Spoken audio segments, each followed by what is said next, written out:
রোজাকে নিয়ে তাহসানের বৃষ্টি বিলাস চলছে। গ্রীষ্মের দাবাদাহ অবস্থা, এমন গরমে একটু স্বস্তির বৃষ্টি হলে কে না ভিজতে চাইবে।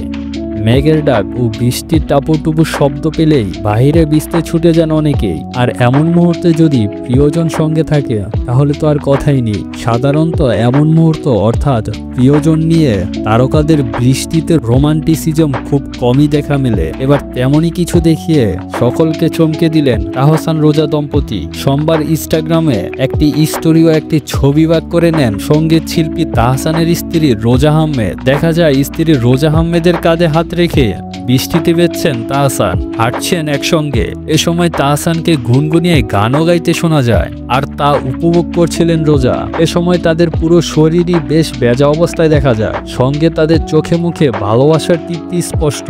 এ সময় যেন তারা তাদের কাজ ব্যস্ততা সবকিছু ভুলে গিয়ে একে অপরকে উপভোগ করছেন। রোজার সেই ইনস্টাগ্রামের স্টোরিতে আরো দেখা যায় বেজা অবস্থায় একটা ফুটপাতে হাতে হাত রেখে হাঁটছেন তারা, আর ব্যাকগ্রাউন্ডে বাজছে লানা ডেল গানের সুর। এদিকে নিজের কাজ সঙ্গীত নিয়ে যেমন ব্যস্ত থাকেন তাহসান খান, তেমনি ব্লগিং নিয়েও সক্রিয় থাকেন রোজা আহমেদ। তবে এই দাম্পত্যের সুখের হাওয়া বইছে, তার বলার বাকি রাখে না। তাই তো সুযোগ পেলেই কোয়ালিটি টাইম কাটাতে ব্যস্ত হয়ে পড়েন তারা। প্রায় ছুটি ছাটায় ঘুরতে বেরিয়ে পড়েন তাহসান রোজা। মাস দুয়েক আগেও বেড়াতে গিয়েছিলেন যুক্তরাষ্ট্রের একটি জলপ্রপাতে। বলা বাহুল্য তাহসান রোজা এক হলেই যেন তাদের ভালোবাসার গভীরতা ফুটে ওঠে। এই দম্পতির তেমনই একটি আবেগঘন মুহূর্তে দেখা মিলল আবার।